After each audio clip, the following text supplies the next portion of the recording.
Então, sejam bem-vindos, pessoal. Bem-vindos à nossa última aula desse curso. A nossa aula de número 8. Tá? Aula 8. Nós passamos aqui 7 aulas.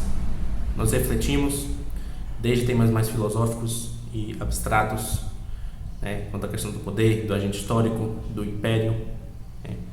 Saímos de uma matiz abstrativa e fomos para os exemplos históricos na macro-história. Vez ou outra pincelávamos entre um exemplo aqui, uma vida de alguém ali, uma vida de alguém aqui, algo mais micro, mais setorizado.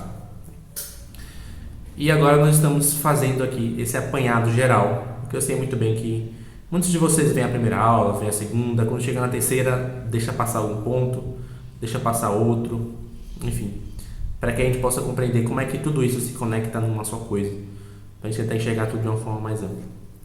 Então, começamos falando nas nossas reflexões a respeito do império.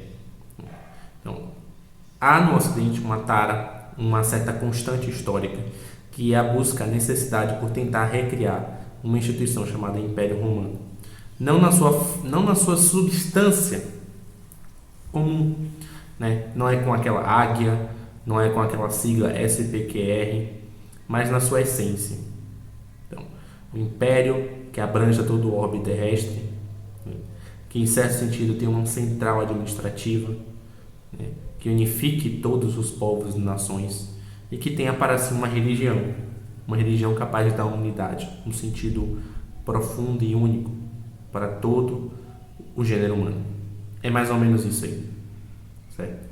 Vimos que quando o Império Romano cai, a função de administrar tudo caiu nas costas, caiu nos braços da igreja. A igreja assumiu isso, com bastante louvor, com bastante garbo, mas em certo momento isso começa a atrapalhar a própria missão principal da igreja, que é a sua evangelização, a sua conversão das almas. A igreja busca criar um império novo e com o império de Carlos Magno tudo parecia que iria dar certo. Até que a terceira transferência de império, em que nós vamos para o Império Sacro Império Germânico, temos ali uma série de problemas que vêm ocorrendo. O Sacro Império, que serviria para defender os interesses da igreja, para auxiliar nesse processo de administração dos povos, certo tipo de pacificação também dos povos, dos conflitos, começa a se voltar contra a própria igreja diversas vezes. Por quê? Porque o cristianismo ele não é uma doutrina que exige um império para vivenciar, para se proliferar. Os primeiros cristãos que eu digo, o império estava nas suas costas, estava em cima das suas cabeças. No entanto, o cristianismo não deixou de avançar, não deixou de ter a sua pujança, o seu garbo espiritual. O império se voltando contra a igreja, e a questão das pestes, a questão da formação dos estados nacionais, ou seja, as nações começam a aparecer, começam a surgir, começam a ter identidades nacionais.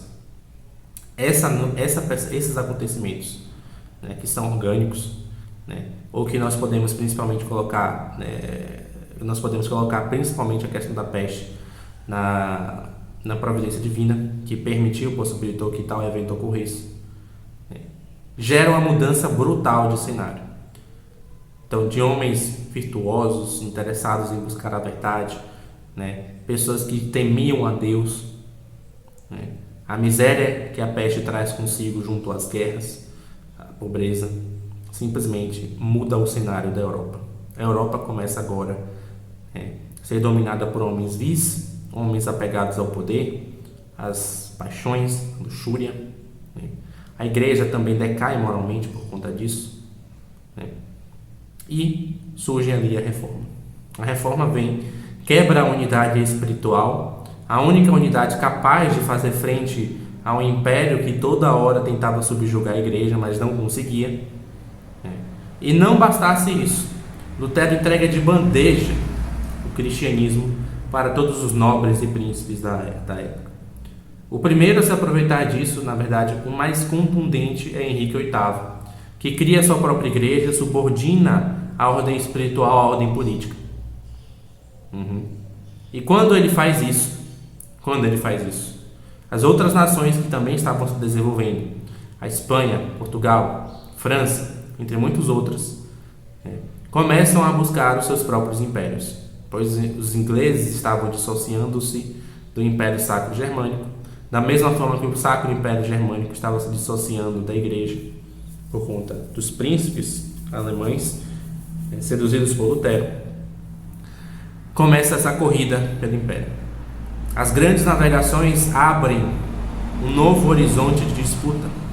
Sai uma disputa territorial comum, dentro de casa, e começa-se a buscar uma disputa exterior. Quem vai evangelizar primeiro os povos? Quem criará a primeira civilização lá no Ocidente? Então começa a briga entre Espanha e Inglaterra, dois impérios ultramarinos se confrontando e decidindo quem vai evangelizar melhor a América. Além disso, nós vemos que o que estava acontecendo, todo aquele cenário de destruição moral, deu fim ao renascimento dentro da Idade Média.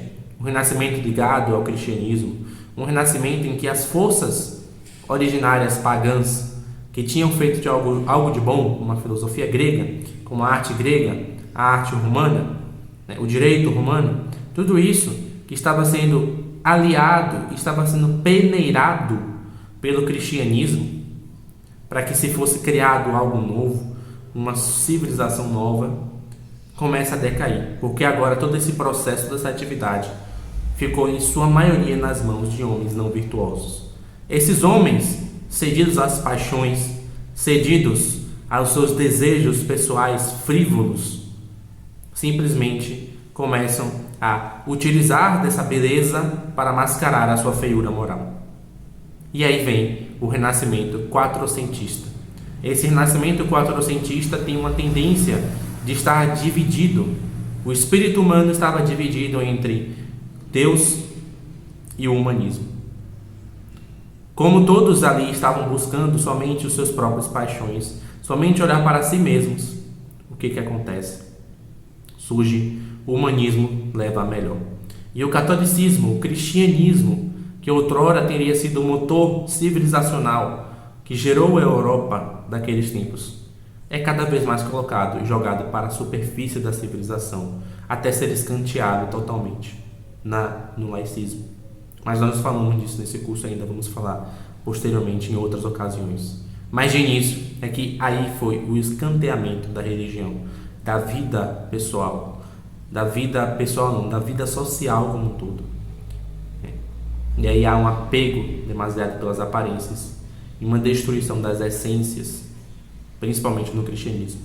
E aí você tem heresias que vão simplesmente pegar demasiadamente as regras, demasiadamente a pujança do exército do império cristão, ou protestante, ou católico, ou seja o que for. E aquilo que é o principal, a santidade, o olhar para Deus, aquilo que os pais da igreja faziam, dane-se o império, nós queremos viver a nossa fé, acaba-se deixando de lado, acaba-se abandonando essa essência principal.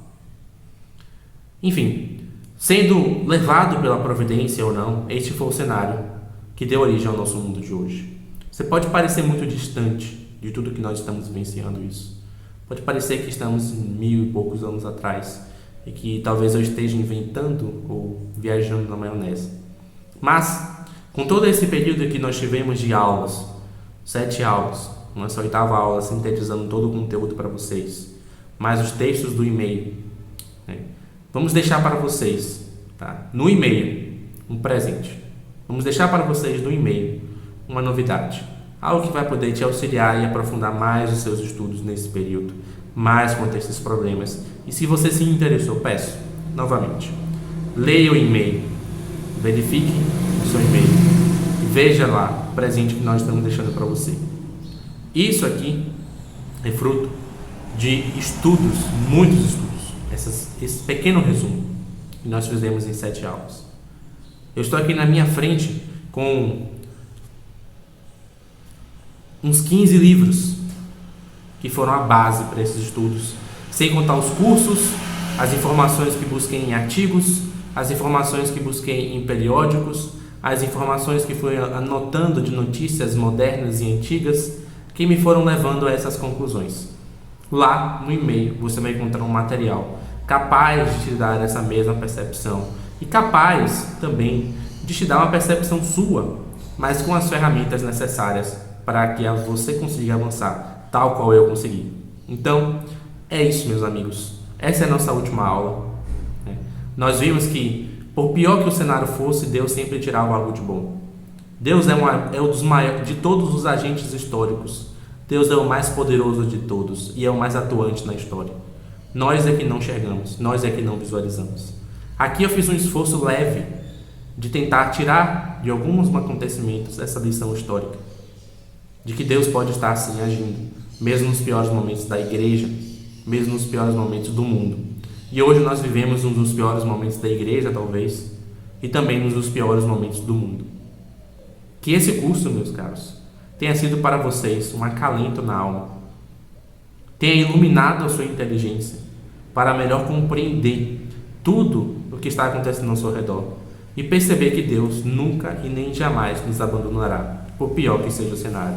Aliás, é nos cenários que são piores, é nos cenários que são mais tenebrosos é que Deus costuma agir. Para que vocês não se esqueçam dessa verdade, pela terceira e última vez, recomendo.